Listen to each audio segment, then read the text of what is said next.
Nate Bargatze, the Be Funny Tour. I mean, Chuck E. Cheese is rough. I don't know if you've been there in a while. They look like they're trying to go to business and they can't. All new material. They filed for bankruptcy and they're still open. They called Blockbuster and they're like, how do you get out? We want out. Nate Bargatze. Friday, May 31st, FedEx Forum. Tickets available at FedEx Forum box office or Ticketmaster.com. Produced by Outback Presents. Nate Bargatze, the Be Funny Tour. Heart Royal Flush Tour 2024. November 14th, FedEx Forum. A journey through the hits and timeless classics. The iconic band returns with special guests. Jason Bonham's Led Zeppelin Evening. Tickets on sale now at heart-music.com. Heart with Jason Bonham's Led Zeppelin Evening. Produced by AEG Presents. I think we have the college basketball title futures. UConn's number one. I really like Houston. I'd have them winning it all, but you can't be giving Drake jerseys. What is wrong with you? Maybe the Drake curse is stronger in college basketball. Well, how long has he been riding with Kentucky? He wore an Alabama jersey and Saban retired. The Odds Couple with Rob Fisher, Lang Whitaker, John Roser, and CJ Hurt live Thursdays at 2 p.m. on YouTube at Grind City Media and the official Grind City Media app. Hey Grizzlies fans, after exciting hoops and a lucky night of gaming, where do you rest your head? Look no further than Southland Casino Hotel, proud sponsor of the Memphis Grizzlies. Our high-rise hotel is the epitome of luxury and comfort. Picture this, you've just finished an evening of gaming and dining, so you head on over to one of our 300 rooms to end the night. Choose from standard, suite, and presidential suite, plus we're pet-friendly and offer mobility scooters for rent. It's a seamless experience for everyone. And don't miss the Main Street Exchange, right in the heart of our casino lobby. Whether you're craving a snack or need a souvenir of your stay, we've got you covered. From polo shirts to shot glasses, take a piece of the Southland excitement home with you. So come stay and play at Southland Casino Hotel, where every moment is designed for your enjoyment. Book your hotel stay by calling 833-703-3350 or visit online at southlandcasinohotel.com/hotel. Guests must be 21 years of age or older to check in at hotel. Must be 21 plus. Play responsibly. For help quitting, call 800-522-4700.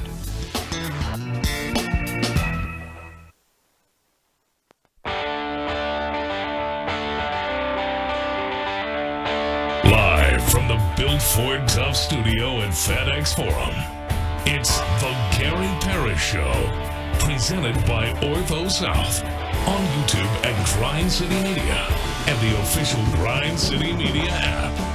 Now, here's your host, Gary Parrish.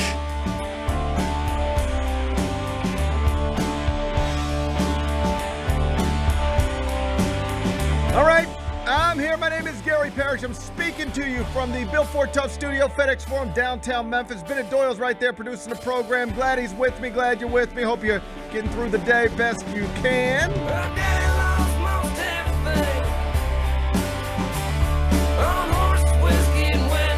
And I hope you had a better start to your Friday morning than Scottie Scheffler, because the world's top-ranked golfer was arrested, charged, booked, and photographed for his mugshot this morning, all before he teed off in the second round of the PGA Championship in Louisville. Wild situation. We'll talk about it, laugh about it momentarily. First, though, quickly, let me set today's schedule for you. In the next segment, about 20 minutes, I'm going to be joined by Jessica Benson. She, of course, is the host of the Jessica Benson Show with CJ Hurt. That's weekdays right here, 8 o'clock, Grind City Media. She pops in studios with me on Fridays. Today's Friday. She'll be here in about 20 minutes. We'll continue the Scottie Scheffler conversation. When I finish talking to Jess, take a break, come back, do 5 more things you need to know. At which point we're going to discuss 5 previously undiscussed stories. Among them, we are now 27 full days into the 2024 NBA playoffs, and we will get a Game 7. It's what we wanted between the Timberwolves and the Nuggets, because what happened in Minneapolis last night was a beat-down blowout at the Target Center. We'll talk about the Timberwolves' 45-point win. We'll do it in about 40 minutes. We got a Game 6 tonight. Indianapolis, Knicks Pacers should be great. Spend some time on that a little later on in the show. Jennifer Lopez and Ben Affleck might be having problems. And folks are studying J-Lo's Instagram, and there might be a clue in there. I'll tell you about that in the third segment. Caitlin Clark, she was held to single digits last night in her home debut with the Indiana Fever. That's rare for her. I'll tell you how rare a little later on in the show. And the largest MLB crowd of the season showed up last night in Los Angeles. They did it for a bobblehead. I'll explain during a segment we call 5 More Things You Need to Know. Then we'll eventually do GP's carryout, and we'll call it a day. So that's the rundown. We got a lot to get to, but needless to say, we're starting in Louisville, Kentucky, where the top-ranked golfer in the world, Scottie Scheffler, was arrested this morning on his way to Valhalla Golf Club. At this point, you probably know the story. If not, here's the details. Early this morning, around 5 a.m. Eastern, a man was struck and killed by a shuttle bus just outside of the course in Louisville. So tragedy, obviously. And when you combine that with the normal event traffic that happens around a golf tournament of this caliber, you're going to have a chaotic scene. From here, let me just read straight from Mark Schlabach's story at ESPN.com because he's reporting boots on the ground. This is what he's got published right now. Mark Schlabach wrote, according to ESPN reporter Jeff Darlington, who witnessed the entire incident, Scottie Scheffler was trying to drive around the crash scene on a median.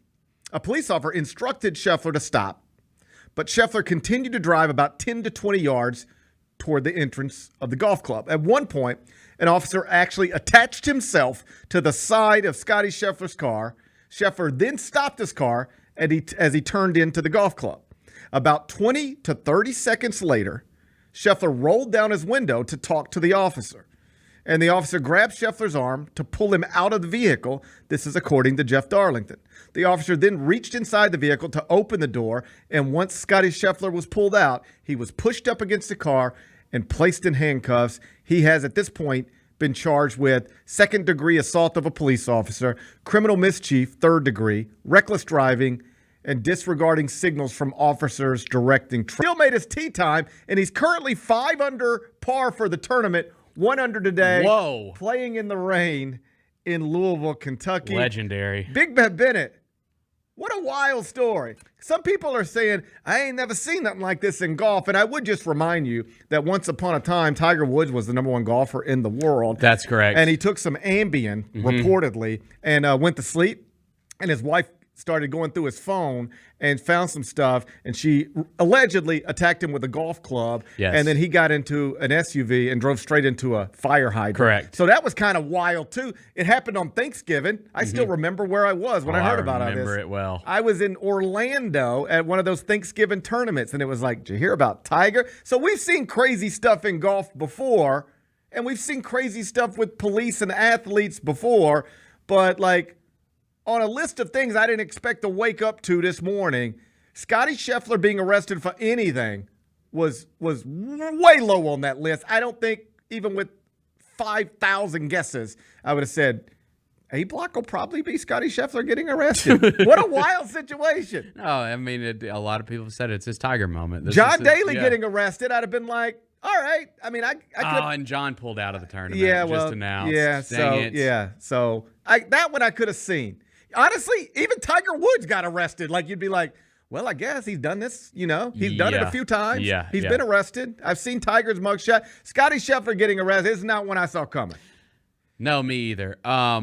But when you, read into the story, it actually makes complete sense. Like, he pulled a little bit of a "Do you know who I am?" It seems like he pulled, perhaps. Didn't work. Let's be fair to Scottie Scheffler. Mm-hmm. He might have pulled a little bit of "Do you know who I am?" And all indications are that they didn't.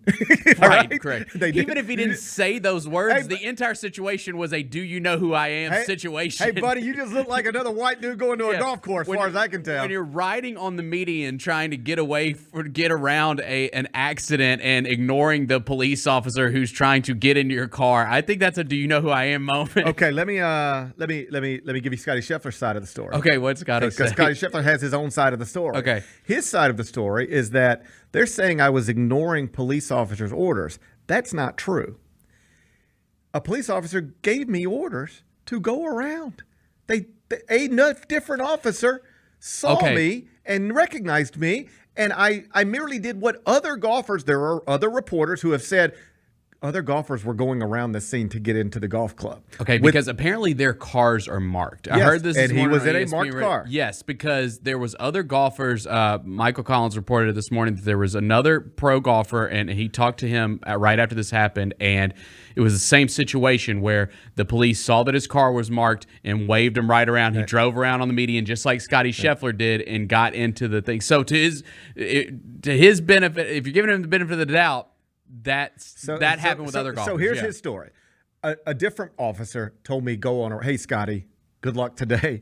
Go on around, okay? Mm-hmm. So I'm going around, and then, yes, another person told me don't do this, but I didn't know who this other person was, and this other person had already told me to go, and other people are already going, and next thing I know, I got a guy attached to my car. That's crazy. That doesn't happen every day.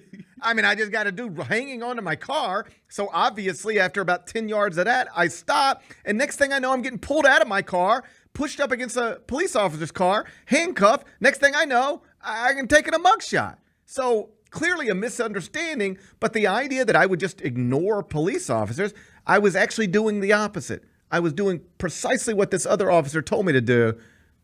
And then this other officer jumped in the way, and next thing you know, we've got an incident. That move you in any direction? I don't know, man. I feel like that officer wouldn't have just jumped on his car without, I feel like if you're Scotty and a police officer starts yelling at you, you probably need to stop your car. I bet you the truth is somewhere in the middle yeah. where he was actually following one officer's orders, and then this other officer jumped in the way. Whoa. And he was like, We've been involved in that situation. Hey, stop. Yeah. I've had this happen. I had this happen one time. I remember taking my son to school. Mm-hmm. Honestly, I was taking my son. My oldest son is right in the middle of the pandemic. We were together going to a clinic to get tested for COVID. We thought we both had COVID. Mm-hmm. And I guess I just wasn't paying attention. But we were going through a school zone, and maybe the officer was like, stop. And I went when I was clearly in the wrong, but not because I was ignoring. I was probably just not paying attention. And next thing you know, this officer jumps out in front of me. And he's like, stop! He's like yelling at me, mm-hmm. And I'm like, yo, buddy, I'm sorry, my bad. I wasn't arguing with the guy. I said, my bad. And then he was like, he walks to my car and he says, roll your window down. Now you got to remember, we're right in the middle of the pandemic, mm-hmm. Pre-vaccine, early on, when people were scared, you know. Yeah. And I said, officer, I'm not rolling my window down, because he had no mask on and he was just going to talk to me like that. I said, I'm not rolling my window down. And he said, roll the window down now. And I said, I'm not doing that. We're in the middle of a pandemic. I'm not. I realize with the benefit of hindsight, this all might sound stupid, but you got to remember where we were in that moment. I had my son sitting in the back seat of the car. This is the way we were traveling. And he said, roll the window. I said, I'm not rolling the window down. And I said, officer, I'm going to drive to my home. It's right over here. If you want to follow me, you can. And we can talk about this in my driveway, but I'm not rolling my window down. And I drove off. I guess in theory, I could have been in trouble. You could have been Scotty. Yeah, in theory, I could have been Scottie Scheffler. What if he would have jumped on your car? He didn't jump on my car. I just left and he didn't do it. I had another one of these different situation, but at the Final Four. This is how I can sort of understand the frustration of I need to get in this place and you're preventing me for no good reason from being in this place. So I'm just going to go and let's see what happens. We're at the Final Four this year. I mean, this happened a few weeks ago. And I had to get into the convention center. And apparently you had to have a special kind of pass to get into the convention center that is different than the kind of pass you need to get into all the stuff at the stadium. Mm-hmm. I didn't know this. So I find out that, you do need a different kind of pass, but it's inside. They're holding it for you inside. Mm. And it's call time. It's like I need to be inside. I can't get into touch with the person inside that I'm supposed to, get this pass from. Right. And there's this security guard standing there not letting me in, and I've got to be on TV pretty quickly. And I said, listen, I understand, but I have to get in there. Don't I look like I'm supposed to be here? I'm in a suit, for crying out loud.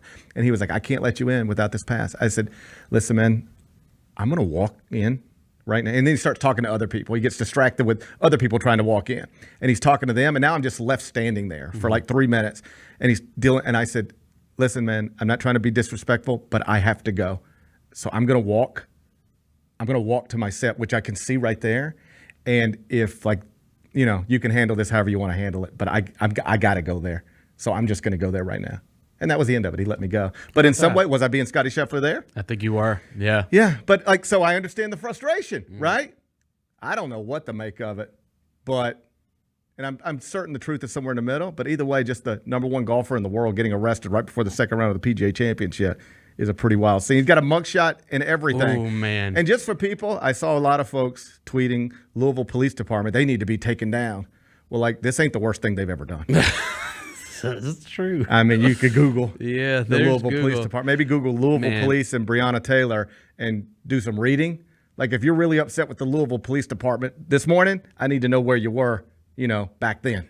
I will say, man, this whole situation is why I can never, ever quit Twitter. I will never quit Twitter. It's what I woke up to. It is just fire tweet after fire tweet all day. I mean, just shout out to everyone delivering great content this morning. So I had a fun night last night, right? We settled in, watched Anthony Edwards just watch the Mets win, watch Anthony Edwards win. We had a fun night last night at the house, all right? So I woke up earlier than normal, and my head a little fuzzy. Yep. I don't really know exactly what the score is in my life. You ever wake up, you don't really know what the score is? Of course. Okay. So I woke up and I don't really know what the score is. And the first thing I do to try to figure, you try to get your head back together. All right. What time is it? What did I miss? What is and the first thing I see is Scottie Scheffler arrested. And I swear to God, I have to take a minute to, am I awake? Is this real? Like, it just seems like something that can't possibly be real. Scottie Scheffler. Because he's like, of all the famous athletes, at least the perception of Scottie Scheffler is he's like the last person who could ever do anything wrong to anybody under any circumstances. That's the perception of him, at least. He did just have a baby, and people have, pointed out accurately, it's hard being a father of a newborn. They can't make you act irrationally and do crazy stuff. Oh, that shit might make me drive through a median. You see what I'm saying? Yeah. It could all be connected. It could all be connected. Welcome to fatherhood, but now you're going to get a little shaky. Yeah. And you're going to be on the edge a little bit. Next thing you know, you're going to be driving through a median and you're arrested in Louisville, Kentucky. It's a tough situation. What a wild story, though. He got out pretty quickly. Yeah. Somebody called in, like, the high-powered local attorney who knows everybody, like, called in the Leslie Ballin of this situation and was just like, hey, get Scottie Scheffler out of jail quickly. He's got a 10:08 tee time. It's a big weekend for our city. And then he's showing up at the course a little late and has had a rough morning. We've all been there. I mean, you ain't played golf long if you ain't ever showed up a little bit later than you'd like for your tee time, having a morning that was a little chaotic. We all been there. Maybe not to this level. It doesn't end up on ESPN Plus. Right. But we've all been there. Reportedly, Scheffler walked into the, dining area at the golf club. Everybody's sitting around eating. Yeah. Walked in, was like, hey, good morning, everybody. Got a big plate of eggs. Just had breakfast. Imagine they spent the previous 2-3 hours just wondering, like, what did he do? Is he going to be here? And then he's just over there eating eggs, getting ready to go play golf. Hilarious. It really is hilarious. It really is hilarious. Jessica Benson will be in studio next.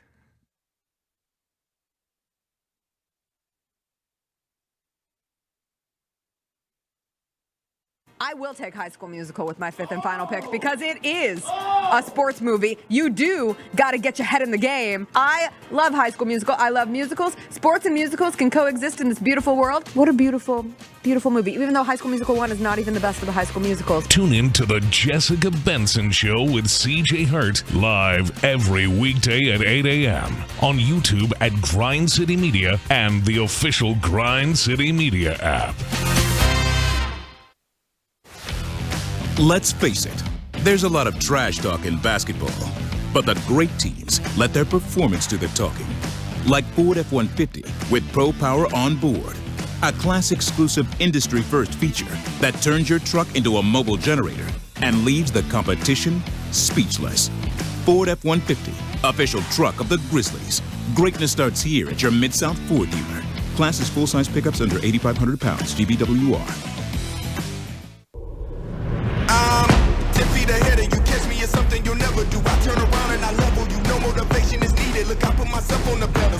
incredible. Take your fandom to the next level with the official Grizzlies app. Go all access and behind the scenes. It's got to be heavy defense. That's where it starts for us. Personalized to where you are and who you are. Get easy access to ticketing, the game day guide, and your own app customization right at your fingertips. Upgrade your experience and download the Grizzlies app today. There's no substitute for experience, the knowledge gained from having been there before, and the passion to share what you know to make everyone around you better. It's true in basketball. It's true in banking. Grizzlies Checking from Pinnacle. Play hard. Bank easy. Open a Grizzlies checking account with at least $100 and a recurring direct deposit by August 31st, and you could receive a $200 direct deposit bonus into your account. Details at grizzliesbanking.com. Member FDIC. Justin Timberlake. I'm bringing sexy back. The Forget Tomorrow World Tour. Live in Memphis. Justin Timberlake. FedEx Forum, Saturday, November 23rd. Get tickets now at livenation.com. The brand new single Selfish is available to stream and download now. For more, hit up justintimberlake.com.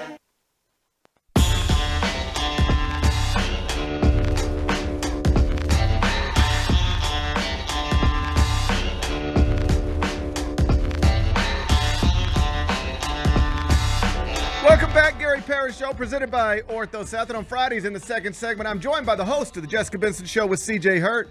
It's Jessica Benson.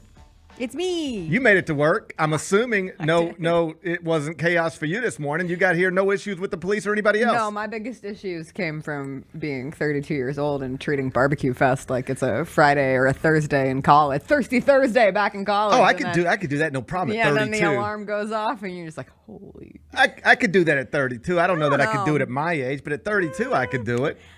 My body hurts. You're hurting today. I'm hurting a little bit. Well, you'll get through it. But I wasn't arrested, so that feels like better than someone in this world. Have you ever been detained but not arrested? Have you ever found yourself, either of you, let's open it up. Let's talk about it. Scottie Scheffler was in handcuffs this morning. Have you ever been, let me rephrase. I don't want to make it, I didn't want people to make it weird. I didn't want to ask you if you ever been in handcuffs and then people make it weird. So let me take that back. All right. Have you ever been detained? Have you ever been detained by a police officer for any reason? That's what I wanted to ask you. So you asked this before, because luckily you were kind enough to, yes, in case there was some deep, dark secret, you weren't going to set me up to fail. Yeah, because there are like people who work in the media who do have mugshots and stuff. I know a girl that I went to school, lovely young girl, but like she got a DUI and her video is out there. Oh, that's tough. So that's tough. There's a young woman I used to know. She was a sports reporter. And she's like pleasant woman and like by all accounts great, but she did have this college DUI that just popped up all the time on social media. So. It's always so hard in those situations because like you can genuinely learn. You could never drink and drive again, but everyone sees that one and it's like, wow, you think about who you could have killed in this situation. But anyway, no, I don't think so. As I was processing through, because then you said, have you ever been detained? I remember one time, statute of limitations far gone. I ran in high school once. Like I was at a party that got busted and everyone was getting, we called them MIPs, minors in possession. And I just knew, I was like, I'm not getting caught. I'm not going to be here. I'm not going to be here. I was like Magic Johnson. Right. And I ran deep into a field. And I didn't get one. They didn't catch you? No. Bennett, have you ever been, I'll ask Bennett, I don't mind. Have you ever been in handcuffs? No, I escaped every time. You escaped even January 6th? Correct. That's wild. Can't pin that on me. they ain't got you yet. No. That's wild. No. That's wild. If they haven't yet, it's not going to happen. I've been in handcuffs. Really? Yeah.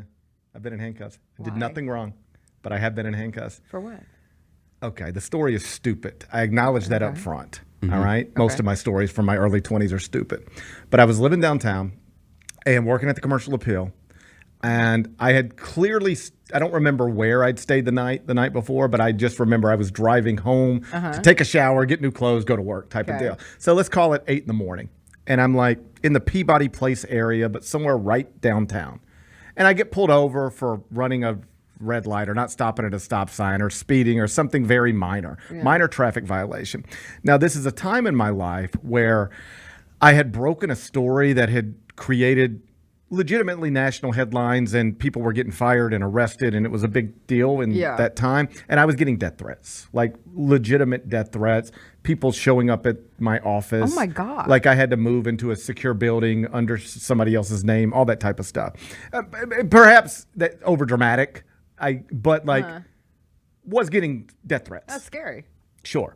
So my friends, as a joke, had bought like a little cap gun. A toy cap gun. Oh, no. Like a little pistol. And they were like, GP, you need to be strapped, or whatever we said back in that time. And I had a cap gun in my car, and I actually tucked it in between my seats. Like I was driving around with a cap gun tucked in between my seats. All right? So officer walked. I don't even know it's there. I forgot about it. It's just been there for a week or so. It's like a wrapper. It's a piece of trash. It's so stupid. And a candy wrapper. I realized when I said that it could have been misconstrued. I didn't mean it that way. I meant like my car is just a trash dump. I know what you meant. I know what you meant. I know why you feel that way you feel, but I also know what you meant. So officer walks up, license and registration, and I'm like, sure. And I go to, I say or something, like I don't remember exactly, but like, can my registration's in my glove box, can I reach for the glove box? And it's like, of course. And I go to turn this way, and next thing I know, my door is jerked open, my God. and he pulls me out. I don't know what's going on. Pulls me out, throws me up against the car, and is like, why do you have the gun? And I'm like, what? I don't even know what you're talking. It's a gun. There's a gun there. I said, man, that is a toy. That's a toy gun. It's not a real gun. It's a toy gun. Why is it out? They put me in the back of a cop car, searched my whole car, and like I'm shook a little bit. I've never been handled like that by a police officer. Lucky me, right? But I was traumatized briefly. And then they searched the car. They realized it was a toy. And this is the part that got aggravating, because I knew I was wrong. I shouldn't put the officer in that situation. Sure. That's on me. I put an officer in a scary situation.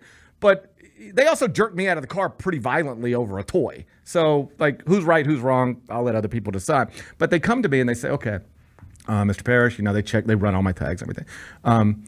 All right, this is what drove me crazy. The way he said it, we're going to let you go this time. I said, let me go this time?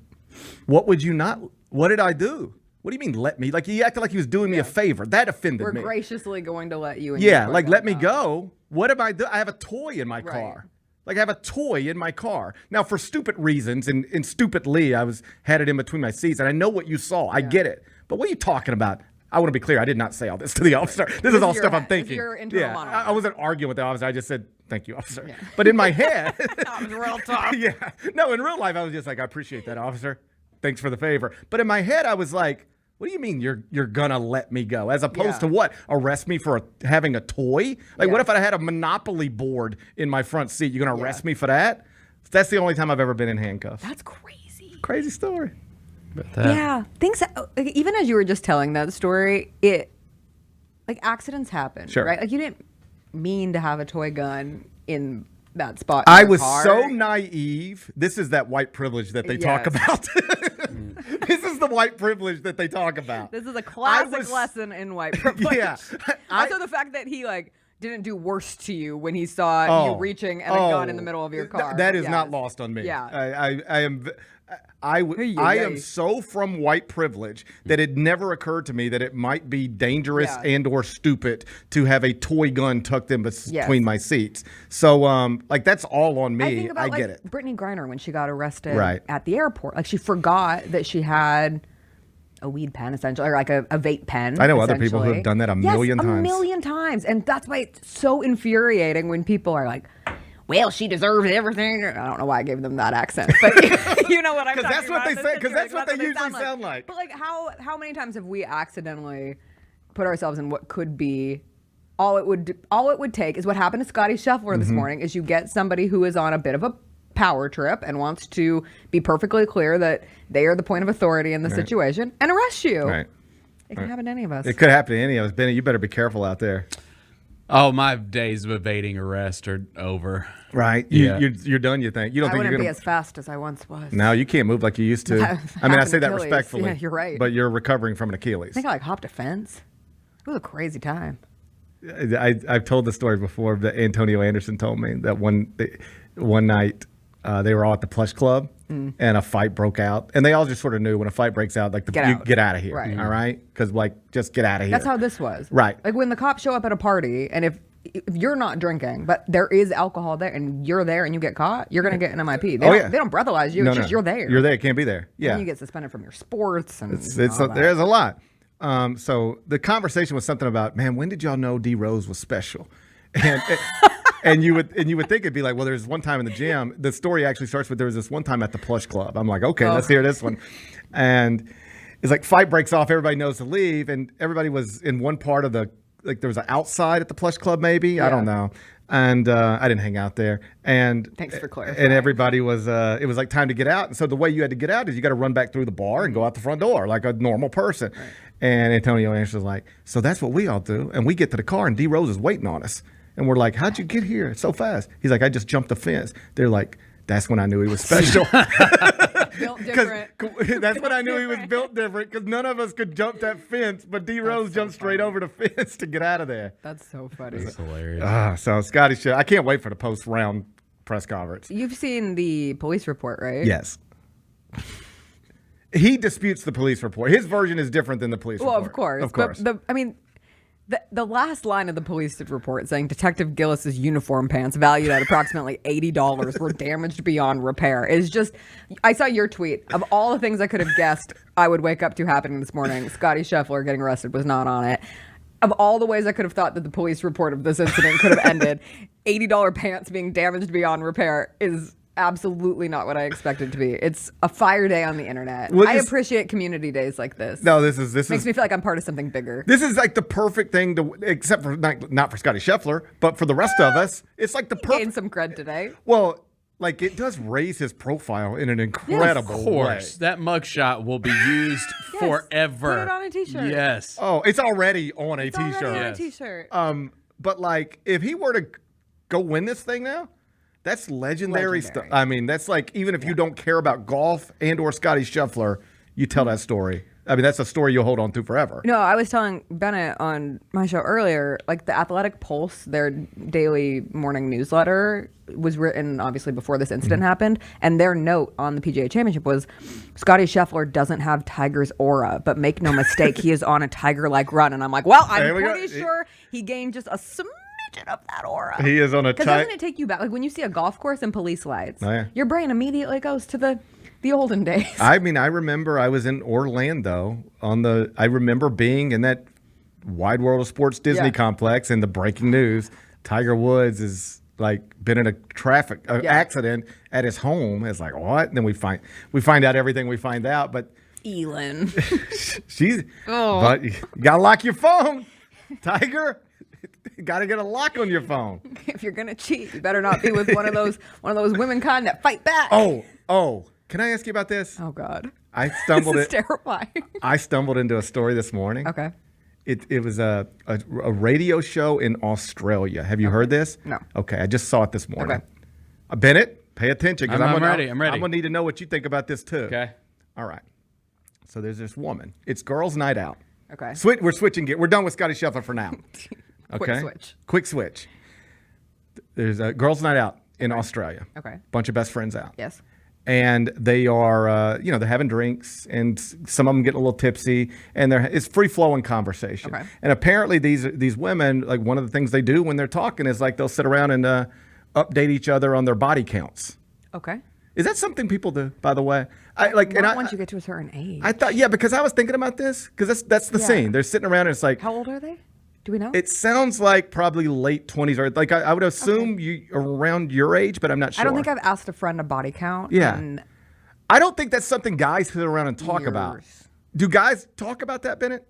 Not really. I cannot remember ever asking a guy or a girl. We did in college. Yeah, I don't know. We'd sit around the sorority house at times, and I don't think I've ever asked anybody for a body count.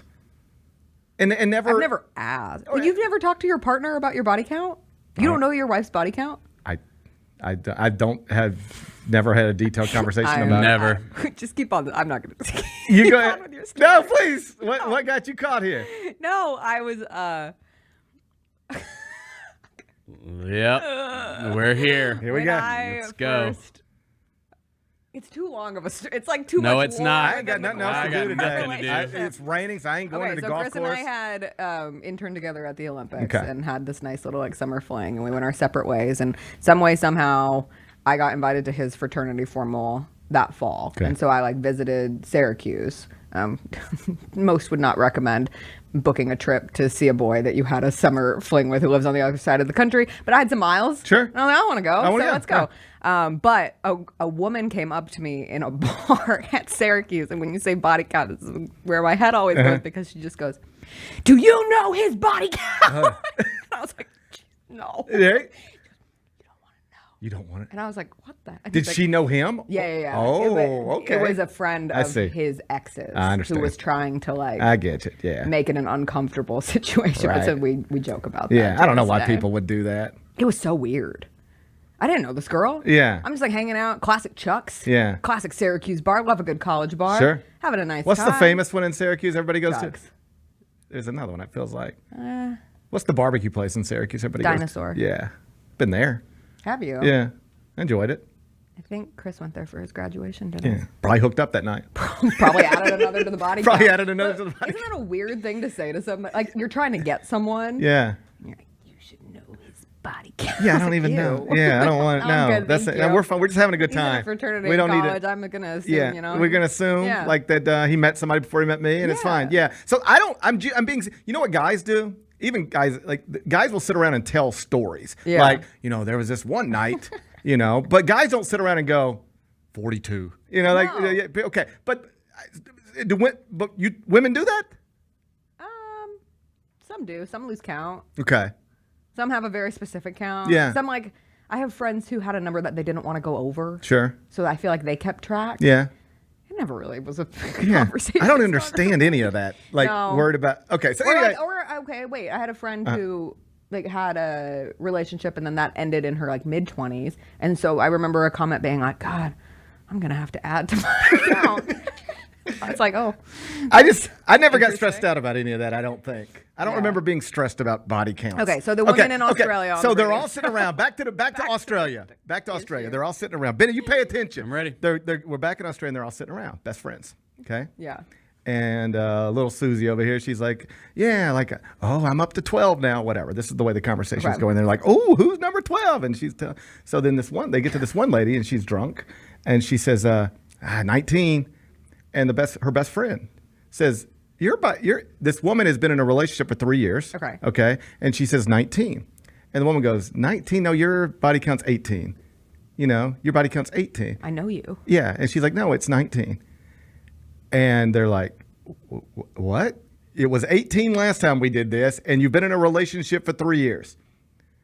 And the woman's drunk, and she starts trying to backtrack, but it's pretty clear that she said something she wished. Just admitted that she'd cheated on this relationship. That's right.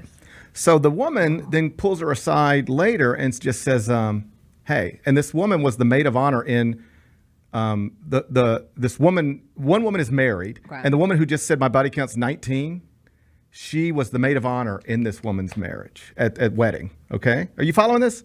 Yeah. Okay. Imagine. Okay. So that wasn't just a relationship; it was a marriage. No. Okay. No.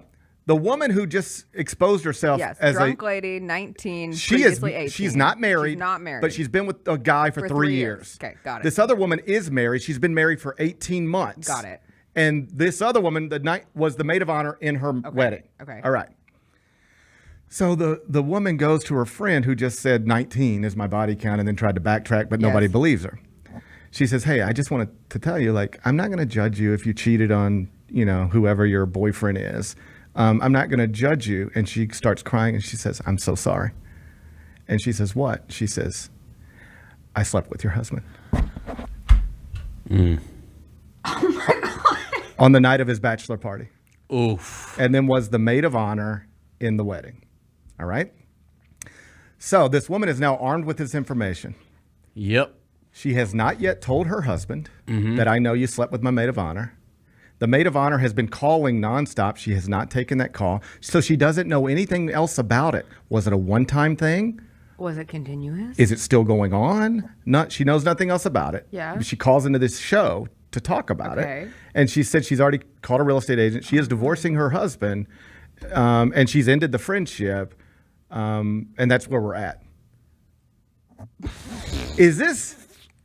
First off, if you're the maid of honor. I just want to know your question because it feels like just the obvious answer is you're not friends anymore. Okay.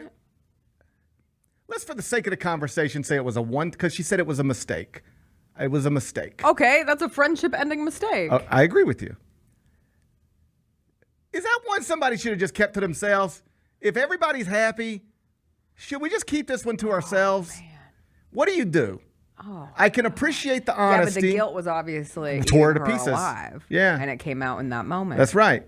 I'm just wondering, how do we handle that? Because Step one, don't sleep with your friend's husband. I think- and husband, don't sleep with your wife's friend. that's good advice. Put dual responsibility. That's good advice. Yeah. I think good that's where advice. that should have started and ended. That's good advice. But hey, But if they we're disregard at- great advice. Hey, if you're talking to Scottie Scheffler, you know what you'd tell him? Don't drive on a median and drag a police officer. Sure. But we're at where we're at. And rip his pants. This is where we're sitting right now. I hear this story and I go, okay, listen, the guy was wrong, the woman was wrong. If they have to pay consequences for this, I'm not here to defend them, right? But like, did everybody really need to know this?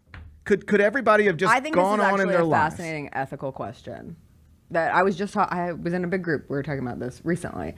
Like, ethically, if somebody has been cheating on someone, it feels unfair if they get away with it. And like, let's say like someone's having an affair and the affair ends and they just exist back in their marriage and they, for the sake of this argument, never cheat again, but they had a long-standing affair with someone. Their partner never finds out about it. They live happily ever after. Like, something feels innately wrong. Like, someone did something to someone and got away with it, so it feels like there should be consequences. But the question you pose, wouldn't everybody be happier, or certainly wouldn't the partner be happier to never know that that happened if they were guaranteed there are cheating-less future from There are 4 people here whose lives are about to be again upside down. And again, over what we are, for the sake of this conversation, Yes. we're going to say it was a one-time, one-night thing 18 months ago. Now 4 people's lives are going to be turned completely upside down because of a one thing 18 months ago. Is that good or bad? I don't actually have a strong opinion about it. I'm just curious. I don't either. Yeah. Oh, I think that the person, the lady who was married, who said it's okay. She knew something was going on. That's why she pulled that out of her. Oh, I don't think so. Yes. No. Why would you care so much to be like, hey, it's okay? You're like, just trying to be a good friend. No, when she slipped up, she had a suspicion and she pried. I think she's trying to be a good friend. I don't know. Because if you are that suspicious of that, I don't know. I don't think she was. My hot take on all of it is, if it happened just one time in this particular mistake, don't you think that means the person either has or will have another one of these? Maybe not specifically the friend and the husband, but if I was the woman, I would like to know that my husband's a scumbag and have the opportunity to like bolt and start over. But what if it really was just a bad decision one night? Yeah. I don't know. It's tough. I would never, ever, ever want to be with my husband again if I knew he slept with my friend. I mean, he probably did at Syracuse. Probably. Luckily, I don't know Damn. anyone else at Syracuse. Wow. I'm not the one that brought up Chris's body count. You did. You forced it out. It's a story that we have told so many times. Hey, you're like, I didn't know Chris got after it like that at Syracuse. He's just having a good day. I don't know what is. Well, I mean, Who had a better run at Syracuse, Chris or Carmelo? Carmelo. Yeah. What do you think? That's tough. Probably Carmelo. Probably Carmelo. He's Carmelo. It's Carmelo Anthony. It's Carmelo Anthony. And what are we talking about? He's just Chris. But you can't hold yourself to the Chris. Carmelo Anthony standard. Yeah, you don't want to be like the let's just put it this way. I'm glad that he was never referred as the Carmelo Anthony frat boys at Syracuse. That feels like a save. May have had this one woman that he made pretty angry, but luckily. I'm on Team the Chris rest here. is I don't okay. think people should come up to anybody I was you're always on Team Chris in that. I was never mad at Chris in that scenario. I thought this girl was is so weird. bizarre. Right. Why does it matter? Like, I mean, And sincerely.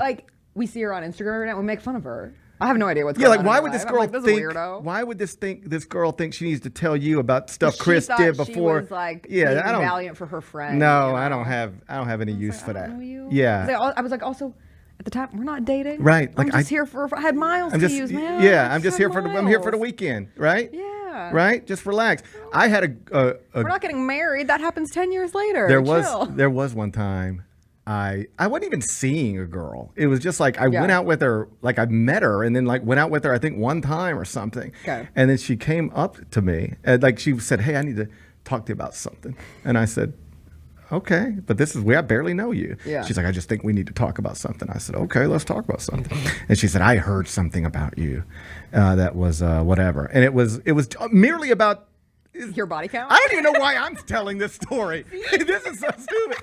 But you start and then you can't stop. I know. Because you have to keep. I don't even know why. And she was like, "I heard you did this thing," and I was like, "Oh yeah, that's true. Yeah, that's 100. Yeah, that's 100% true. Of course." I thought she was it was some wild lie, No. and I was like, "No, that's a true story. Of course." And she was like, "Well, I just didn't know about that." I was like, "Why did you need to know about that? I don't even barely know you." This is on a need to know informational basis, and at this point. Yeah, I don't even know. And I just thought that was so weird that she was even brought that up to me. I don't think I ever even talked to the girl again. Yeah. I just thought I was like, yes, that's true. And feel free to tell anybody else you want to. I can't believe you're bringing that up to me. Enjoy. I don't know. I don't know what it is. People are weird. I think that's the real answer. I think people are just giant weirdos. Yeah, I think people are just weirdos. I feel bad for these Australians now. Yeah. I wish I didn't know this story. I hope we get a follow-up on it. How are you going to get it? I'm going to do... Are you on Australian radio? No, but I will do real research on this. I mean, I'll keep Googling it until I find out what happened next. Okay. And then we'll talk about it someday. Okay. All right. This can be my new Kate Middleton. I'll send you the link. Okay. It'll be in our group text. Where is our We group never text? started it. Bennett, I thought for sure Bennett was going to reach out and start a group text. Yeah, me too. I didn't want to be the person to initiate it. That's awkward. Why not? Just didn't feel comfortable. I'm not a good initiator. Do you know who he is? I'm not a good initiator. I didn't want to. Have you ever said that ever? Have you ever used the "Do you know who I am"? I don't think I've ever said those words. I think I'd be lying if I told you I've never implied it at some point, and I immediately feel like a jerk. Yeah. Like there was one time I can remember I was trying to get into a bar, and like I know the owners. Yeah. And I didn't have my ID for some reason, and also I was like, let's call it 30 something, like clearly old enough to be in the bar. And the guy was just being a jerk. No ID. I was like, man, I am way old enough to be in here. I was like, can you just I'm friends with the owners. Can you just go get, he's like, oh, you want me to go get the owners for you, huh? You treat me like that. I was like, they're my friends. So is that a cousin of you know who I am? I really wasn't saying, do you know who I am as much as like, man, why are you busting my balls? I'm clearly old enough to be in here. And I know the people who own the bar. They know I'm coming. Why are you giving me a hard time? Yeah. Is that I don't think that counts. Okay, good. Then I don't think that counts. Well, I think that's explaining your situation and people who would want you to be there and making sure that. There's that famous video after the Grammys one year or some award show where somebody's having a party. It's like some rapper is having a party. And like an actual rapper, not a rapper. Not a candy rapper, an actual rapper, a hip hop artist. Okay. Or somebody. And there's video, like TMZ video of Paul McCartney. Oh. And Paul McCartney can't get in to the party. And he says, do you know who I am? Or does he say, I'm effing Paul McCartney? No, but other people are like, it's Paul McCartney. Oh, yeah. And if I remember correctly, the thing that they did pick up him saying was like, how big do you actually have to be to get into this party or something along those lines? Like, I'm a Beatle for crying out loud. But they wouldn't let Paul McCartney in, and he sit there and he took it humbly. Is that a word? Yeah. Okay.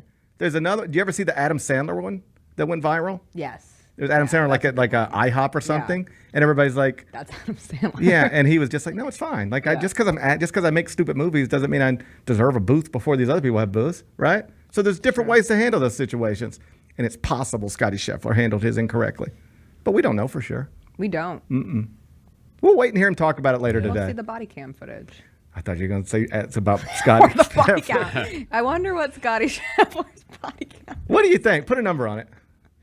Oh gosh, I don't know his life. I don't know his life either. I don't know when he seems so nice. Yeah. You know what they say when you assume. He seems so nice up until nice I just up saw him in until an a few orange hours ago. jumpsuit this morning. Yeah, but he was gonna go be with his wife for the birth. That's instant points for me. Yeah. I'm like, thank God. Yeah. Someone with some sense in the athletic community. Right. I don't know. Do you think golfers' body counts are particularly high? I think they are. Yes. I think with cart, you get at least 5 cart girls along the way. Yeah. You know? Yeah. You have at least 5 cart girls on your body count if you're a golfer at this level. They're probably doing it a Some lot. respect to the cart girls. They're just doing a job. They're not just doing a job. Yes, they are. Not all the time. That's why, do you know my golf club? They don't even have cart girls. Yeah, we got rid of them. Yeah, you know why they got rid of them? What's a cart girl? It ain't because people. drives the cart. It ain't because people stopped liking drinks on the golf course. No. That ain't why we got rid of cart girls. You know why they got rid of cart girls? Creepy. It's because old men are creepy. There you go. Old men can't handle a nice young high school or young college girl just trying to make some extra money, and instead they have to get you about it. So then you just become a cart person. Yeah. And also, like, in fairness to the creepy men, Yes. cart girls were breaking up marriages too. You know? I hope they're never all sitting around a table, a group of friends, asking about body count. I don't want to label all cart girls, but I can't tell you. It inspired me. I'm gonna go just text all my friends and ask if they know their body counts at this age in life. That's a wild question. That's a wild question. All cart girls should not be painted with a broad brush, but it is true. This is just true. Lots of golf courses have stopped having them because it just caused problems. Sure. You're either breaking up a family or you've got a sexual harassment claim, right? Both seem less than Both are not. Both are, hey, you can just get your drinks at the turn. But we're not going to send young women out on the golf course to ask you if you want a Jaeger shot. In the heat of the summer. In the heat of That the alcohol summer. goes fast. Because there's nothing funnier than watching old men talk to, and I include like men my age, I'm an old man. Yeah. Talk to cart girls. It's outrageous. It's awful. My wife just asked me like within the past couple of weeks. It was like a young girl we know. Yeah. And they were like, and she was like, you think you could get her a job as a cart? I was like, let's talk about whether we want to do that. She deserves better. Yeah, that's what I was like. I think she deserves better than that. It's honestly like one of the I know what these jerks are going to say to her. Bartending jobs. Yeah. It's one of the creepiest because like bartenders get creeped on all the time. Of course. Bartenders, flight attendants. Or stewardesses. But I'm sorry, flight attendants. Whatever you call them. No, you went backwards 30 years. My mom was You a should, stewardess. you should kick for the Chiefs. You should kick for the Chiefs. What is my name? Butt kiss? You should kick for the Chiefs talking like that. You think there's going to be a job opening? I think there could be. I don't think so. I think there could be. I think ultimately it'll be up to Taylor. I think that's... She'll make the call on this. Those Swifties work fast. They do. They have found that whole man's life story. There's on petitions. I know there's a change.org. I mean, there's a lot of petitions for random stuff, but there's a lot of really unhappy people with Mr. Butker. Yeah. But then on the flip side, his jersey is like the highest selling kicker jersey now of all time. Right. Because people will use now that jersey to represent something else they believe in their own lives. You know who else did this? Like I started seeing Kyrie Irving jerseys. Yeah. Back during the pandemic, people used that as a symbol. That's right. Yeah. To tell, like, I'm not saying, but I'm saying. That's right. That's right. I'm just saying, if you are wearing a Harrison Butker jersey at a bar and you go try, or on a golf course, you're trying to be cool. You're wearing a football jersey on the golf course, and there's a cart girl, and you go talk to her, and she has any idea about things that happen in the world. She's gonna have the ick, gentlemen. I would think so. Don't try to pick up chicks in a Harrison Butker jersey. I don't think it's gonna go well for you. I don't either. I would argue don't even try to pick up girls in a football jersey. Period. But certainly not that one. Not I'll that have one. to think on that. Certainly not in a basketball jersey. I would. What about the difference in a bar? Back to cart girls, and then we'll go. This is so stupid. In a bar, there's at least it's balanced out a little bit, right?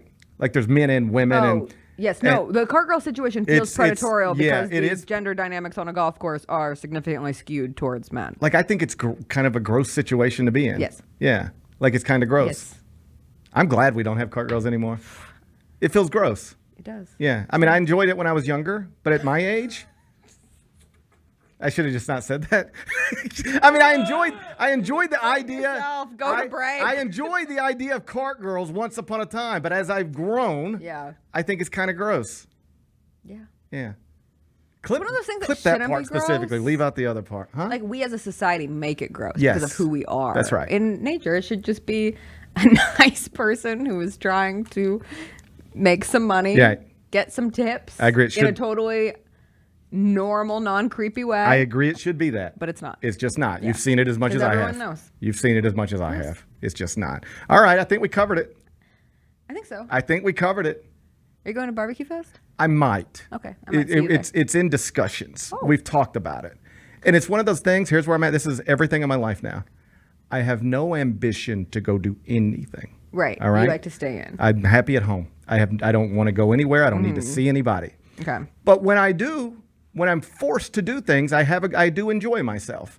So if you ask me right now, do you want to go to Barbecue Fest? I'd say no. I have no desire. Yeah. But if I go, I know I'll have a good time. So that's what I'm I struggling. didn't really want to go last night. And you had a blast. And I had a great time. That's do I feel great today? No. But do I have anything on my schedule tomorrow Right. that if I replicate last night's performance, I'll be great? All right. Hey, here's my promise. If my wife and I decide to go, I will start. Are you gonna send I'll it in start the a group group chat? text. Yes. Okay, great. And I'll let you guys know. Nice. Excellent. All right. You have a good weekend either way. Thank you. You All too. right. I feel like we covered it. I think so. I think we covered it. Hey, when we come back, NBA playoffs continued last night. We're going to get a Game 7 between the Nuggets and Timberwolves, and that's because Minnesota murdered Denver in Minneapolis. We'll talk Anthony Edwards next. Gary Parrish Show presented by Ortho South. This is an actual good shoe. Yeah, it looks like this a good is a shoe. real good shoe. What you think about him, KJ? She likes Cheetos. Like Cheetos? Yeah, You or like nay? Cheetos? You like Cheetos? For kids, yeah, or nay? That's what I mean. For kids, For kids, yeah. 1,000%. Yeah. And honestly, if I was still playing basketball, I played in brightly colored shoes. I wore pink shoes a lot of the time or purple shoes. Like, I like that. The Sneak Fest Show, live Tuesdays at 2 p.m. on YouTube at Grind City Media and the official Grind City Media app. You had 7 games where you had 5 assists or more. Do you know how many times prior to that in your NBA career you have had 5 assists in a game? Twice. How about that? Your playmaking Jared. Playmaking Jared. Jason Kidd. Jason Kidd's crazy. Trip Kidd is crazy. The Chris Vernon Show, presented by Caesars Sportsbook, live weekdays at noon on YouTube at Grind City Media and the official Grind City Media app. There's no substitute for experience, the knowledge gained from having been there before, and the passion to share what you know to make everyone around you better. It's true in basketball. It's true in banking. Grizzlies Checking from Pinnacle. Play hard. Bank easy. Open a Grizzlies checking account with at least $100 and a recurring direct deposit by August 31st, and you could receive a $200 direct deposit bonus into your account. Details at grizzliesbanking.com. Member FDIC. LifeCare Ambulance is proud to be an official partner of the Memphis Grizzlies and FedEx Forum. At LifeCare, they wear their hearts with pride. Their passion is their people. They want you to love what you do and where you do it. Their employee-driven culture encourages a healthy work-life balance and supportive work environment.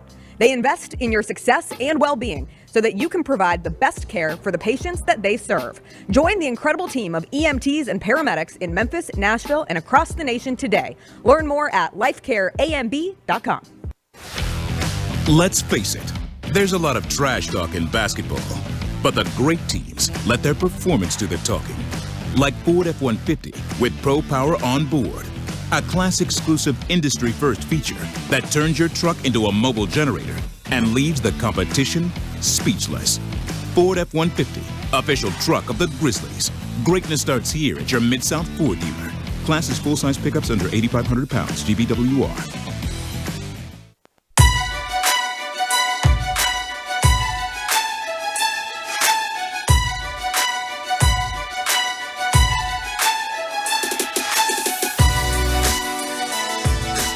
Orthopedic injuries can be unpredictable, unforeseen, and unscheduled, and Ortho South understands this better than anyone. Since your injuries don't make appointments, you don't need to either. And that's because Ortho South welcomes walk-ins during the weekdays and the evenings, and even on Saturdays. So next time an unforeseen injury makes an unscheduled appearance in your life, visit orthosouth.org to find your nearest urgent care location. Just walk in, and Ortho South will take care of everything, especially you. Learn more at orthosouth.org. That's OrthoSouth at orthosouth.org. And now I've got 5 more things you need to know. Number 1. We had a blowout last night, Bennett. Sure did. You picked the Minnesota Timberwolves. Yep.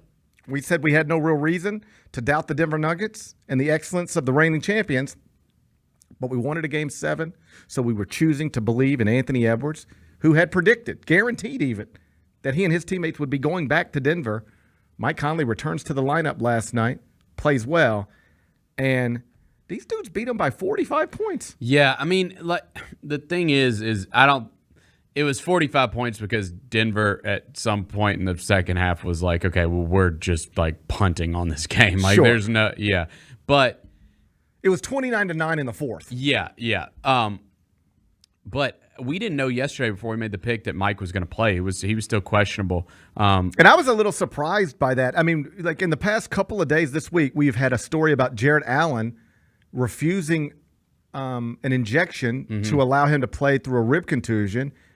A lot of people are like, yo, man, if the injection's safe and it'll allow you to play in the playoffs, you should have probably done that. Your body, we get it, but like, you know, that damages your reputation a little bit. Meantime, you know what people are saying about Mike Conley? Mike, you are old. Don't do this. Don't do this.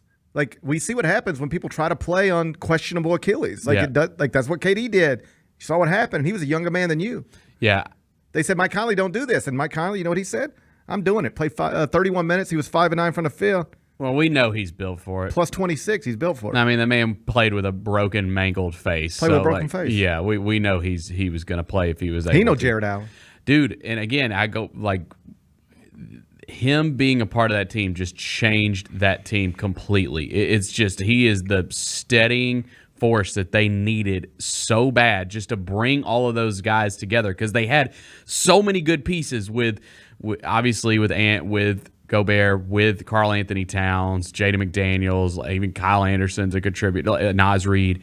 But they needed someone to bring that whole thing together, the glue guy. I know that's cliche, and that's what Mike is, man. Well, did you see, like, Mike's a humble guy, and he doesn't pat himself on the back too much, but there was this moment last night in his media availability, somebody asked him, so, like, what is the biggest difference between, or what's the difference between, you know, what happened in Game 5, and then you come to back home to Minnesota and you beat them by 45. What's the biggest difference? He was like, well, I mean, I came back. Yeah, you know, that's right. And it's like that ain't the reason you lose one game and win the next one by 45, but it matters. He matters. Yeah, Game 7 is going to be interesting because all of these games have been one-sided. Like have we had any really close games in this series? Maybe one of the early ones. I'll tell you in a second. Yeah, we had we had a close one with. No, yeah, we had a 7-point game. So not really. An 8-point game, and everything else has been double digits. So not really. Yeah. And it'll be interesting to see how it plays out in Game 7. I think the consensus is Denver is going to just be championship Denver and, you just assume, and handle that. First off, like on a very basic level, home teams usually win Game 7. Right. Because it is usually, not always, but usually, it is a better team because the better team usually has home court advantage. Not always, but usually it's the better team at home, and that team wins Game 7. So Denver is favored for a reason, but I saw this stat on ESPN this morning, and without context, I don't even know what it means, and they didn't explain it any further, so I don't even know why I'm sharing it with you. But on Sunday, this will be the 15th time in history that a reigning MVP has been involved in a Game 7. All right? Okay. Is that lower than you thought? It seems low. The 15th time in history that the reigning MVP has been involved in a Game 7. It does seem low, but I mean, I guess the flip side would be that usually they're probably part of a great team and they just end it early. Yeah, they don't get to Game 7s, right? So, and in those games, the reigning MVP's team is 6-8 in the previous 14 times this has happened. Now, the obvious question is, okay, who were the MVPs? Where were these games played, right? Because it could be the reigning MVP on the road in a Game 7. It wouldn't be a surprise that he lost that one, right? But either way, that's the deal. What makes this, and buddy, I can't wait for this. I can't either because I really have I know that Minnesota killed him last night. I really don't know which way this is going to go. I really don't have any idea of which way this could go. I could see Minnesota beating their ass. I could see Denver beating Minnesota's ass. Or I could see it being a tight game and a game winner, right? There is whatever side you want to get on. Yeah. there is something for you to hold on to. Right. So it's like, I think it's going to be Minnesota. Why? Well, they just beat them by 45. They've already won in Denver twice in this series. And I just believe Anthony Edwards, this is going to be his real big superstar moment. All right, that all makes sense, I guess. Sure. All right. Then the other side of it is I believe in Denver. Why? I think Denver wins. Why? Best player in the world. Best player in the world, the reigning world Champions, champions. You know, they ain't They're at home, They ain't gonna let a 22-year-old eliminate them, right? Yep. Whatever you're looking for, it's there to hold on to. So I don't know which way it's gonna go. Like if I had to pick, bet your mortgage on it. Well, yeah, just give me the best player in the world on the reigning world champs at home. I'll take that. But think about what Anthony Edwards has an opportunity to do here. And I know this ain't Anthony Edwards against Nikola Jokic or even Anthony Edwards against Jamal Murray. And oh, by the way, Jamal Murray got hurt last night. That's right. So we'll see what that looks like on Sunday. But reportedly, that's a big point of concern in the locker room afterwards. Like, how is Jamal Murray going to feel for Game 7? And I know it's not Anthony Edwards alone. This is the Minnesota Timberwolves with Rudy Gobert and Karl-Anthony Towns and Mike Conley. But if Anthony Edwards is able to, on Sunday, in a Game 7 on the road at the age of 22, when people have spent weeks talking about you're the next Michael Jordan, he even got, and I don't think we talked about this, but like he got the Good Morning America treatment going into Game 3. Like when they start interviewing a basketball player on Good Morning America, and it ain't got nothing to do with overcoming cancer or like a sick kid, or like they just talking to Anthony Edwards on Good Morning America because he's constantly being compared to Michael Jordan, like that's a different step in the stardom when they just got you on Good Morning America. So a week after being on Good Morning America, because you're just awesome at basketball and people are calling you the next Michael Jordan, he has an opportunity on Sunday to go into Denver, the reigning world champs, the reigning MVP, and eliminate them. Buddy, you go do that at the age of 22? Yeah. That's like when we make the documentary, that's a big part of it. And it is a huge – I think whoever's winning this Game 7 is winning the title. I do. I think that these are the two best teams. Obviously the Celtics. I don't know. I think I'm with you. I think I will take whoever wins the West to win the title. And that would just be me. I really think Denver and Minnesota are both good. And we could all end up looking stupid. The Celtics could win the finals in 5, and we go, well, my God, they were the best team all regular season. And you can get frustrated when they mess around with the Heat or, mess around with the Cavs. But, they took care of the business, and they're now world champions. We might end up there, but I'm with you. They're not getting challenged like these teams are. I am more impressed. I have no idea who's going to win the title. I've been more impressed by Denver when Denver's great and by Minnesota when Minnesota's great than I have been with Boston at any point in these playoffs. Yeah. So, just Sunday, I believe tip is at this moment still TBD because we have Pacers-Knicks Game 7 if necessary slotted at 2:30. So what it appears is Timberwolves-Nuggets would slide into that window if we don't have Knicks Pacers, and if we do have Knicks Pacers, it'll probably be after. And if we have Knicks Pacers, it'll be 2:30, and then Timberwolves Nuggets would be after that, a little later on the afternoon. Yep. Does that make sense? Yep. Maybe before they could go early, but we won't know. You think the Western Conference would be later? Right? I think it'd be later. Yeah. I think it'd be later. Yeah. So my guess is we'll find out tonight. After Knicks Pacers, what time Nuggets Timberwolves is going to be. If the Pacers win tonight, we're going to have a Game 7, and then Timberwolves Nuggets be after Pacers Knicks. If the Knicks win tonight, then Timberwolves Nuggets probably slide into that 2:30 Central slot on Sunday afternoon. Either way, I don't want to say it doesn't get better than this because I guess a Game 7 NBA Finals would be amazing. Yeah. But a Game 7 with the next Michael Jordan and the reigning and 3-time MVP, that's great stuff. Yep. I'm fired up, Bennett. Number 2. I am fired up about tonight, too. We got a Game 6 tonight. Yeah. Game 6, downtown Indianapolis, Knicks and Pacers. We don't have to spend much time on this. We'll pick it later.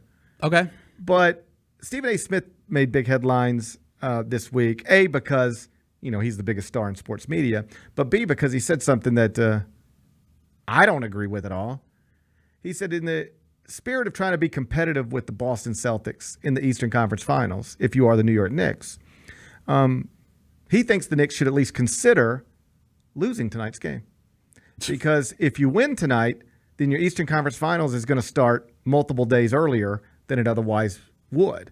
So why not lose tonight, then play Game 7 at the Garden, win that one, and then it pushes back the start of the Eastern Conference Finals, making it more likely that OG Anunoby would be healthy for Game 1, and if not Game 1, Game 2. Just pushing that back as far as possible is the best thing the Knicks could do. So losing Game 6 is actually the best thing the Knicks could do.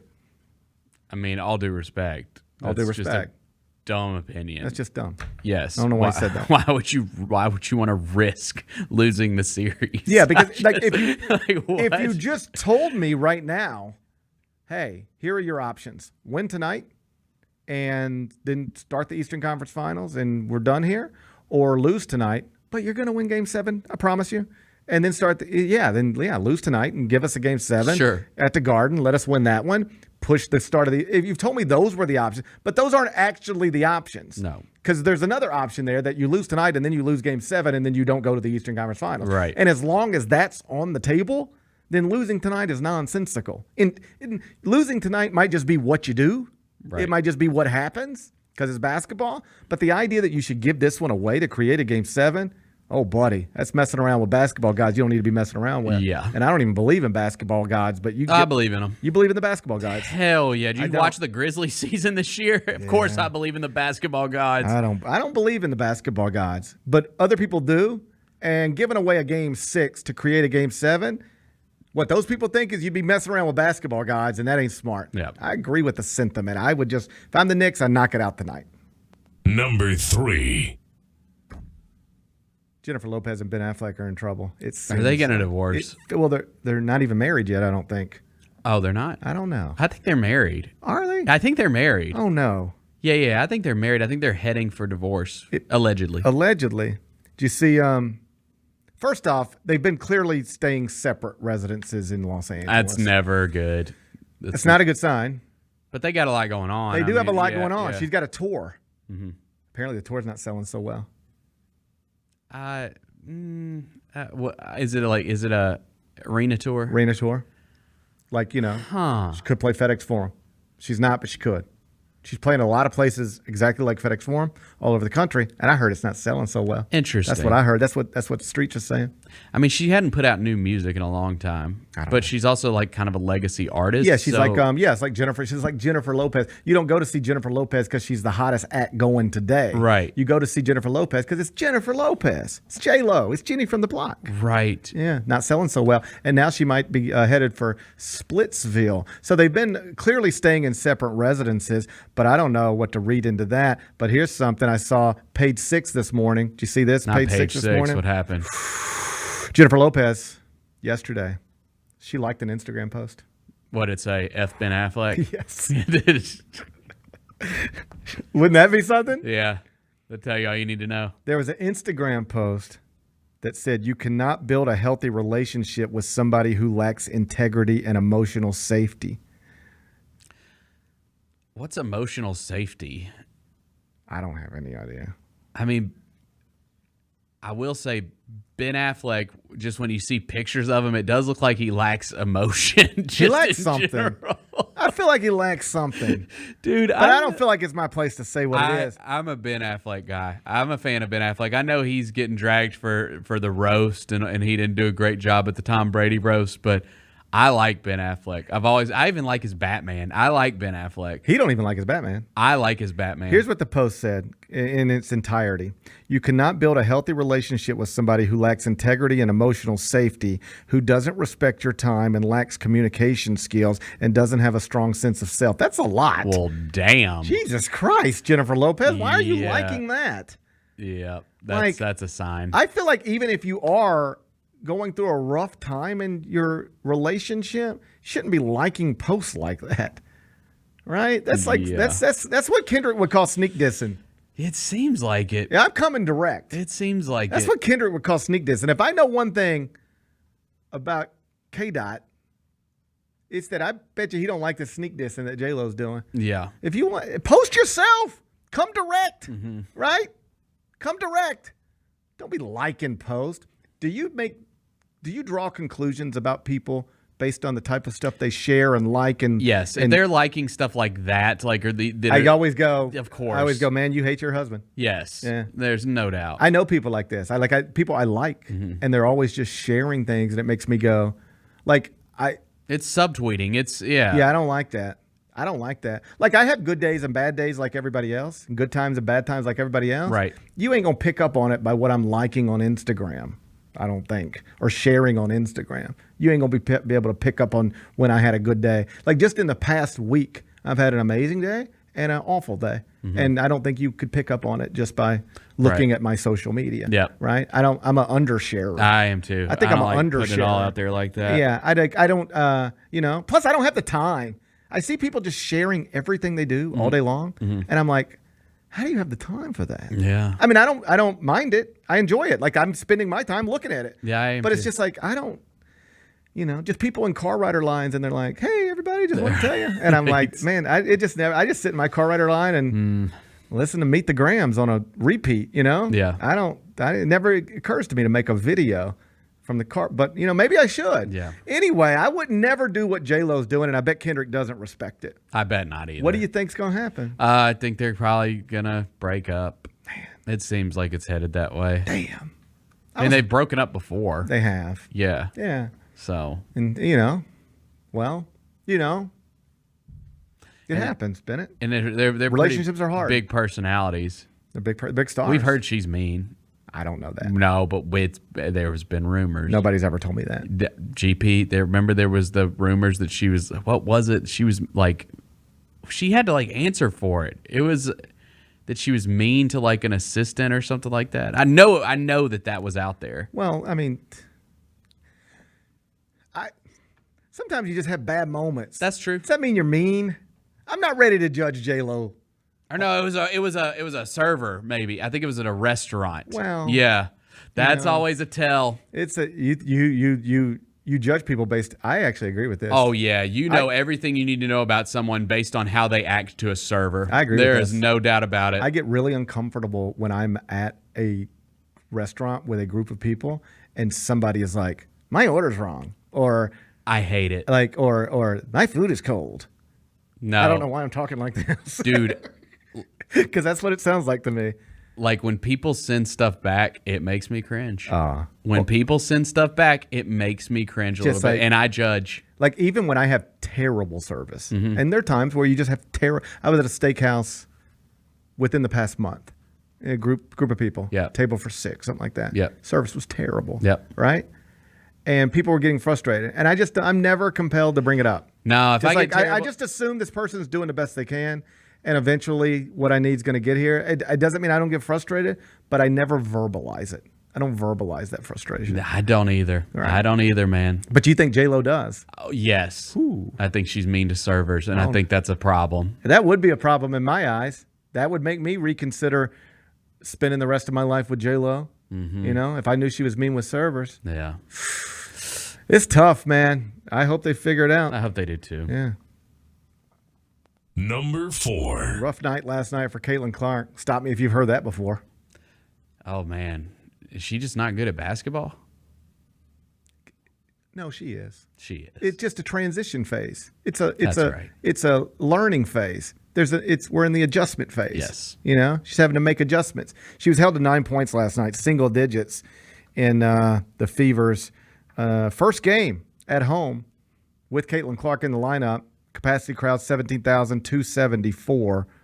They lost 102-66. And she was held to 9 points, single digits for the. Yeah. When do you think the last time Caitlin Clark scored fewer than 10 points? High school. It was her freshman year in Iowa. Okay. In January, she was held to single digits one game, freshman year at Iowa. And after that, never again until last night. And I know people, because we talked about this, we've talked about it maybe 3 different times this week, heading into the first game, after the first game, now here we are again. And it got clipped and put on social media. And I saw one of the comments, somebody was like, Diana Taurasi tried to tell y'all, because you remember this comment from back during the college basketball season, where Taurasi, who's a legend, of course, but she was asked about Caitlin Clark, and she was like, "Oh, I don't remember the exact phrasing, but it was like she's in for a rude awakening, or it was like it's going to be a wake up call, or something." Yep. And the problem with that is nobody, at least this was from my perspective, nobody was arguing with Diana Taurasi. Like nobody was, well, she's wrong. Caitlin Clark's going to be the MVP in year one and lead the Fever to a championship. Like nobody was arguing with Taurasi about this. To the extent, because this was, I believe, the point of the comment. Like Taurasi tried to tell y'all, and y'all jumped on her, but she tried to tell y'all. Nobody was disputing what she was saying. It just felt weird. Like, why are you eager to say this? Why are you so eager? It felt like she was hating. Yep. Like, why are you so eager to say she's going to have an adjustment period when she gets to the WNBA? Because you ready for this? So did you. So does everybody. Right.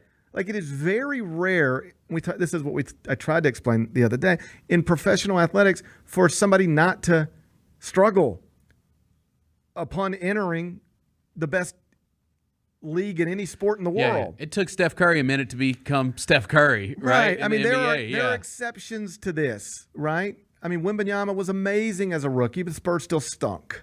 But even Wembanyama, like, he's not an MVP candidate as a rookie. Mm-hmm. Like, we may never, like, it's just hard. Yep. And even the greats struggle. Go look at Peyton Manning's rookie year with the Colts. Yep. So that was the thing with Taurasi. It was like, okay, yeah, of course she's going to have an adjustment period, but everybody does. And you just, feels like you just want to say that because you're tired of hearing people talk about how amazing she is, because you're just pointing out the obvious in a way that feels like you're just trying to, swat her down a little bit. Mm-hmm. But it never meant she was wrong. It has been an adjustment phase, and last night was the latest bit of evidence of that. Number 5. Largest crowd in Major League Baseball showed up last night. Yep. For a Dodgers-Reds game. You want to know why? Because they wanted a Shohei Ohtani bobblehead. 53,527 showed up. 40,000. The first 40,000 were able to get a Shohei Ohtani bobblehead. So they said there was actually traffic jams hours before first pitch, Dodgers-Reds, because people were so excited about the idea of maybe getting a Shohei Ohtani bobblehead. Bennett, I know how much you like to collect stuff. Yes. Physical media included. Yes. Would you wait in your car for 4 hours to get into a baseball park just to get a Shohei Ohtani bobblehead? I really want one of those bobbleheads. You might. I really want one. He'd go right up there with the Kings. Yeah, I got a lot of bobbleheads. Some are here, a lot of them are at my house. I know. You know what I wish? What? And that's your side of the desk, so it's none of my business. It's none of my business. Well, some of my stuff's over there too. I know, but like I feel like that's yours. I feel like that's your space. Okay, I didn't know we were. It's like okay. like I didn't know we were cutting the room in half. Like that's fine. like in our bathroom. Yeah. My wife has her sink, and I have my sink, and I don't like it when she starts messing around at my sink. Like every once in a while, like there'll be pants over by my seat. Mm-hmm. And I'm like, why couldn't those pants be by your sink? Or you ready for this?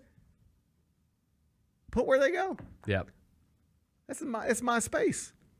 Okay. I feel like this is your space, and this is my space. All right, so what do you not like about my space? I wish that cubby, is that a cubby? That's a cubby. I wish it was filled with only kings. Who's not a king in there? Steph. Oh, okay.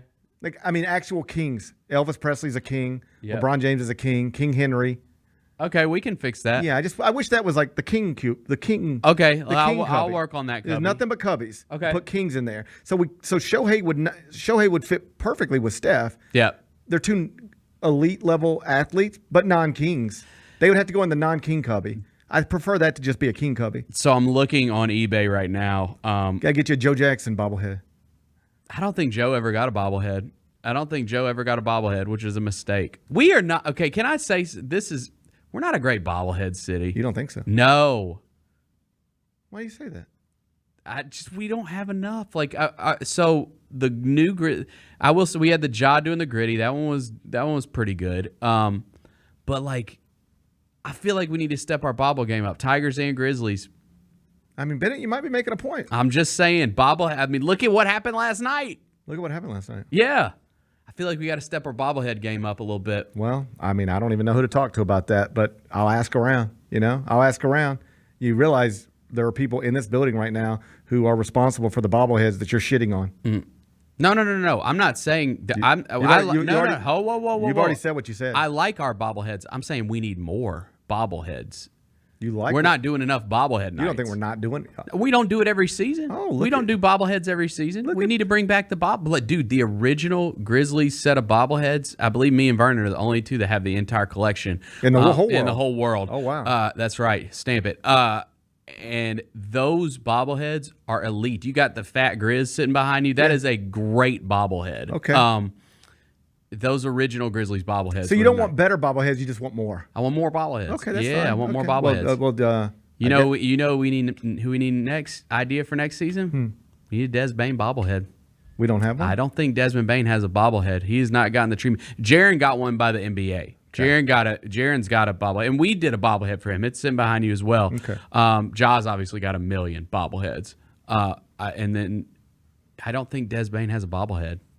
I do not think he has one. That's your next one. All right, Bennett. Well, I guess you work in the marketing department now. I'm just putting ideas out there. Congratulations. Dude, again, I'm looking at eBay. These Shohei bobbleheads are going for like $400 to $1,000 on eBay right now. So we were at a Mets game a couple years ago, and they were giving away Tom Seaver. You know, they did the Tom Seaver statue right out in front of Citi Field, and they were giving away little replicas of the Tom Seaver statue. And because we were like a family of 5, we got 5 of them.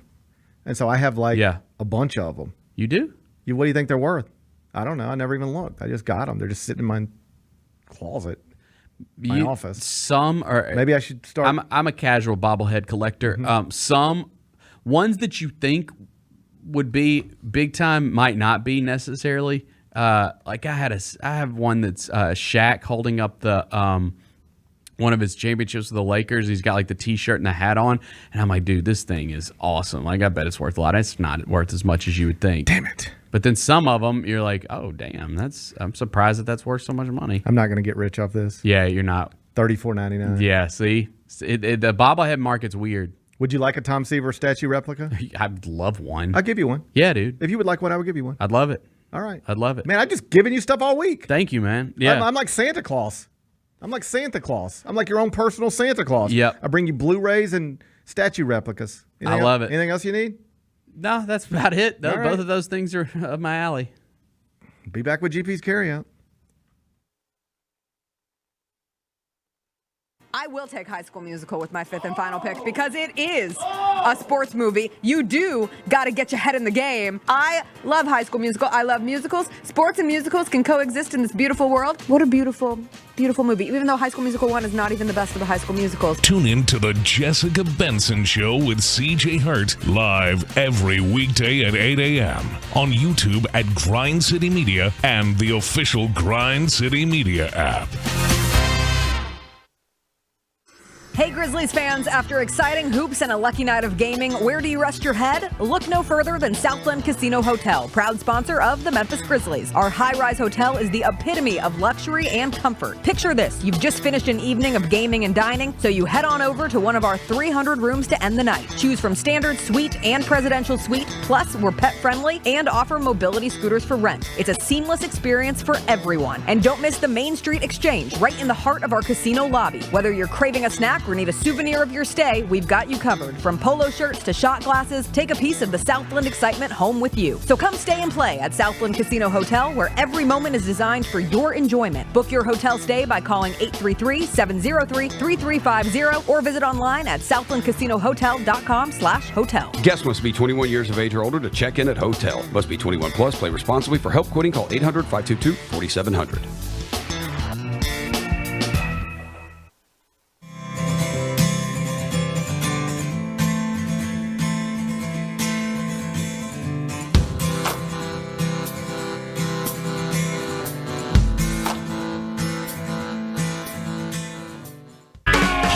Royal Flush Tour 2024. November 14th, FedEx Forum. A journey through the hits and timeless classics. The iconic band returns with special guests. Jason Bonham's Led Zeppelin Evening. Tickets on sale now at heart-music.com. Heart with Jason Bonham's Led Zeppelin Evening. Produced by AEG Presents. Nate Bargatze, the Be Funny Tour. I mean, Chuck E. Cheese is rough. I don't know if you've been there in a while. They look like they're trying to go out of business and they can't. All new material. They filed for bankruptcy and they're still open. They called Blockbuster and they're like, how do you get out? We want out. Nate Bargatze. Friday, May 31st, FedEx Forum. Tickets available at FedEx Forum box office or Ticketmaster.com. Produced by Outback Presents. Nate Bargatze, the Be Funny Tour.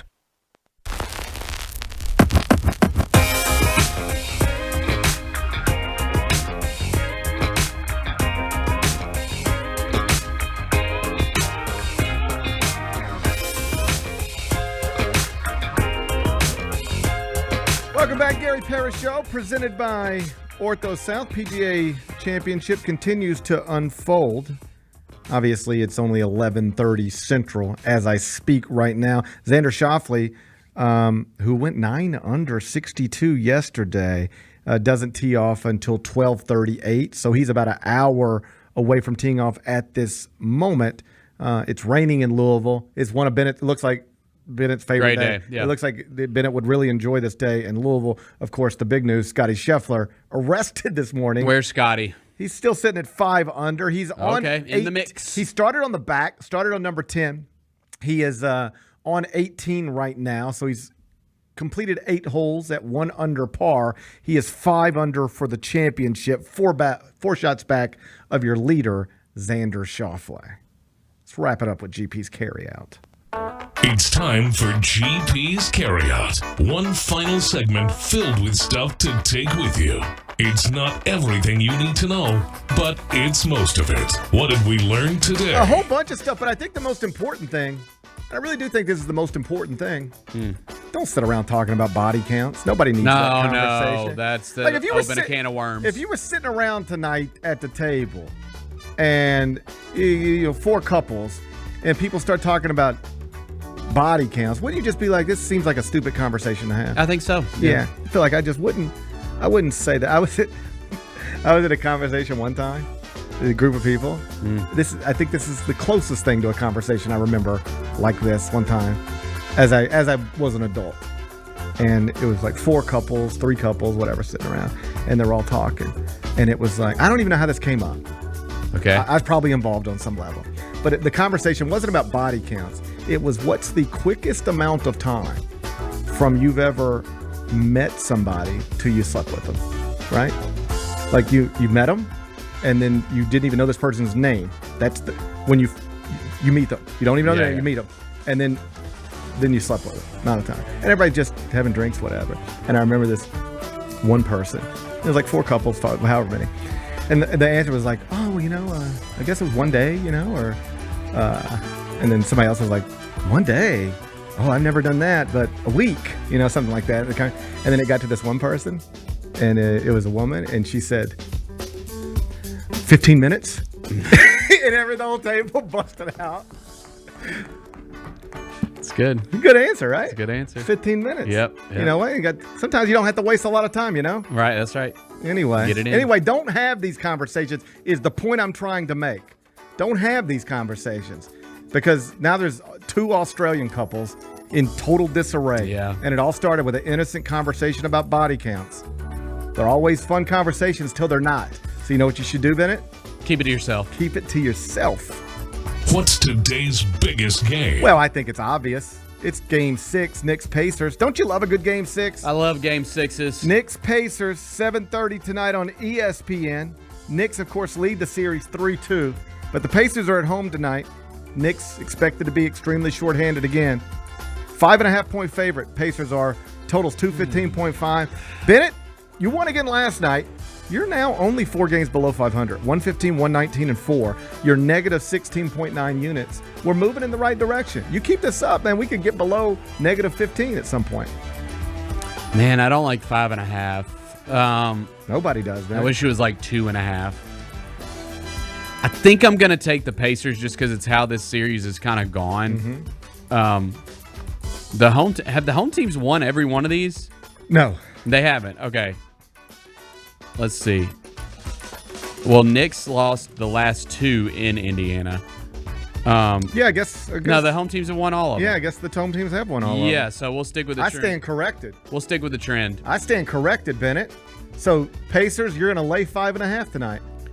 Yeah, man. I think that when they get in that home environment and they've got such an explosive offense, like I think they're going to hit a bunch of threes and get a big lead. It'll be one of those.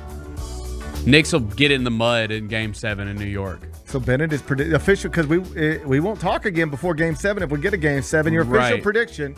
Let's make some official predictions. I think your official prediction is Pacers win tonight, Knicks win on Sunday. Yes, I think Pacers win this one. It's going to be similar to that Minnesota game last night, I think, where they just come out and blitz them, and Knicks are like, okay, well, we got down. Game 7. Yeah, I think it'll be interesting to see if Tibbs is smart enough or disciplined enough to say, okay, this game's over in the third. If it is over in the third, like, let's get Josh Hart out of there. Let's get Jalen Brunson out of there and rest him up for Sunday. He's like the coach least likely to do that. Dude, in the last game, they were beating Indiana's ass, and he was still playing those guys. I'm like, what are you doing? He can't help himself.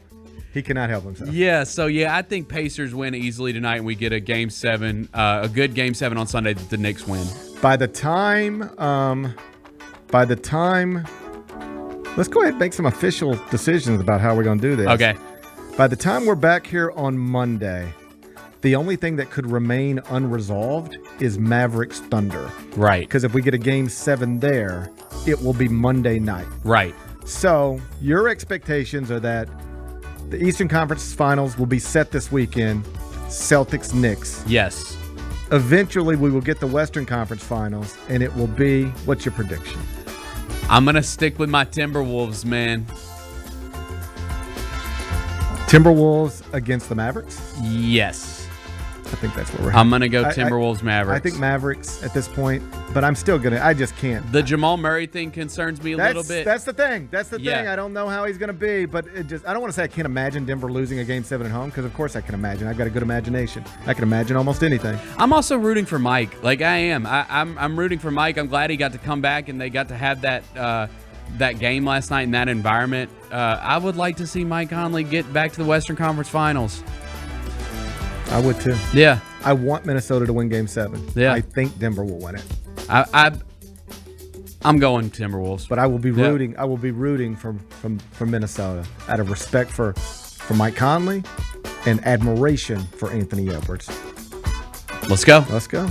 What are we watching on TV? It's WWE SmackDown. What's going on? Man, I need to get back in. I've fallen off. I've just lost my passion. I've lost my I'm not even excited because I got some new Blu-rays to watch. Because this should be an amazing weekend. All right, tonight we get Knicks Pacers Game 6. Yep. SmackDown. Yep. Plus a full slate of baseball. I know I'm the only one that cares about that, but I enjoy that. Yeah. All right.